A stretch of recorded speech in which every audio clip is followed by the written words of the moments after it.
Hello viewers, before we dive into the chilling mystery of the Zodiac Killer, please remember to subscribe to our channel and comment your thoughts on the case. Do you think his identity will ever be discovered? Let's explore this together. The Zodiac Killer, an enigma who terrorized San Francisco in the late 60s and early 70s, remains unidentified to this day. This chilling fact alone sets the stage for a mystery that has confounded and intrigued both law enforcement and the public for over half a century. A phantom in the night, the Zodiac Killer's reign of terror was marked by his cryptic messages, his brutal, seemingly random attacks, and a game of cat and mouse with the police that left the city in a state of fear. Despite the best efforts of investigators, the Zodiac Killer slipped through their fingers time and time again, his identity and motives remaining as elusive as a wisp of smoke. Yet, the story of the Zodiac Killer is not just a tale of a faceless terror. It's a testament to the enduring human fascination with the unknown, the unexplained, and the macabre. His crimes, as gruesome as they were, remain a captivating mystery for many. The Zodiac Killer's spree began in December 1968. Our story takes us back to a chilly winter night in the small town of Benicia, California. It was here on the outskirts of town that Betty Lou Jensen and David Faraday, two young lovers, found their lives abruptly and tragically cut short. Betty Lou, only 16, was a vivacious and popular girl, known for her infectious laughter and kind heart. David, 17, was a well-respected Eagle Scout, a young man with a bright future ahead of him. They were high school sweethearts, just beginning to explore the depth of their relationship. On the night of December 20th, their plans were simple.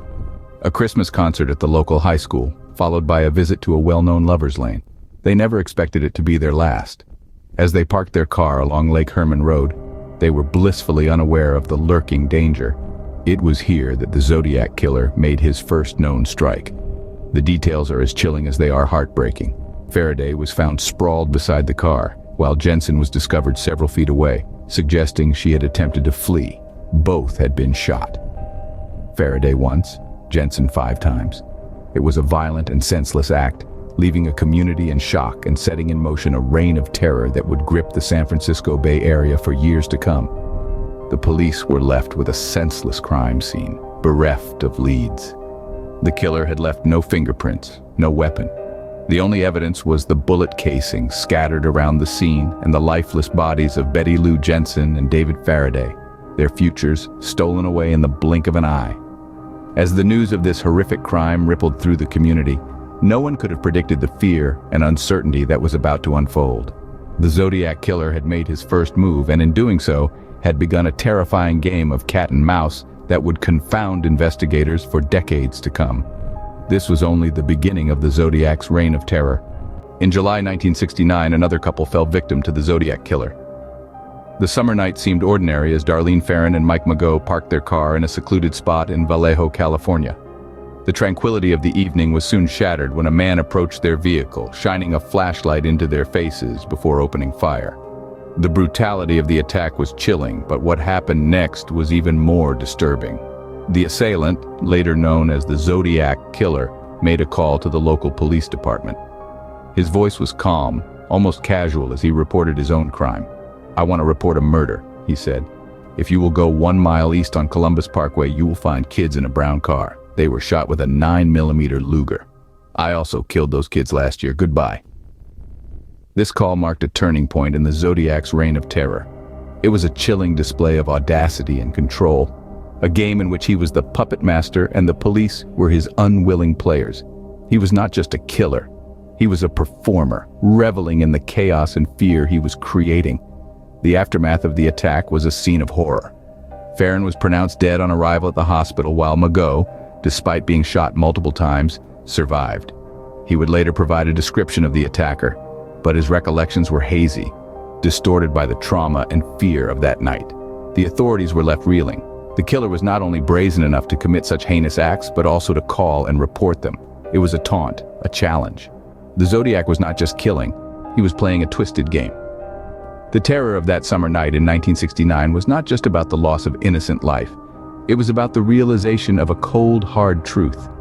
The Zodiac had not only killed again, but he was toying with the authorities. The Zodiac Killer was not just a murderer. He was also a fan of taunting the police with cryptic messages. In the late summer of 1969, the infamous Zodiac Killer sent his first coded message to the media.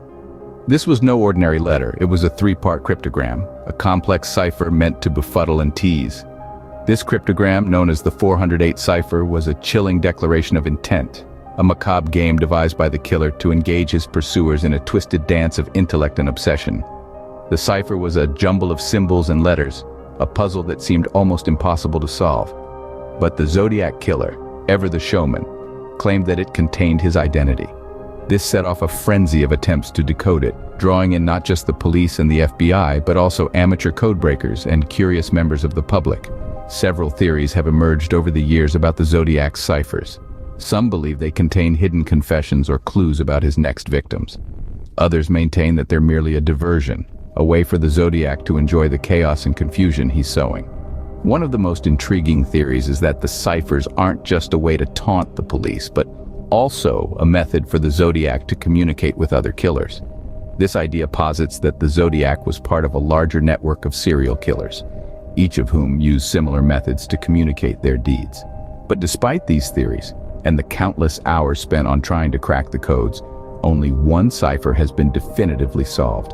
The 340 cipher, sent to the San Francisco Chronicle in November 1969, eluded cryptographers for over 50 years before it was finally cracked in December 2020. The message it revealed was just as chilling and enigmatic as the man who wrote it. Despite numerous attempts, only one cipher has ever been definitively cracked. The last known attack of the Zodiac Killer occurred in October 1969. A chilling month, a chilling year, and a chilling event. The victim, Paul Stine, a hard-working taxi driver in San Francisco, probably never saw it coming. The Zodiac, who had previously targeted young couples in secluded areas, switched his modus operandi, proving his unpredictability. Paul Stine picked up a passenger on the night of October 11th, a seemingly ordinary fare that turned into a deadly encounter. The passenger directed Steen to a destination in the upscale Presidio Heights neighborhood, but upon arrival, instead of paying the fare, the passenger shot Stine in the head at point-blank range.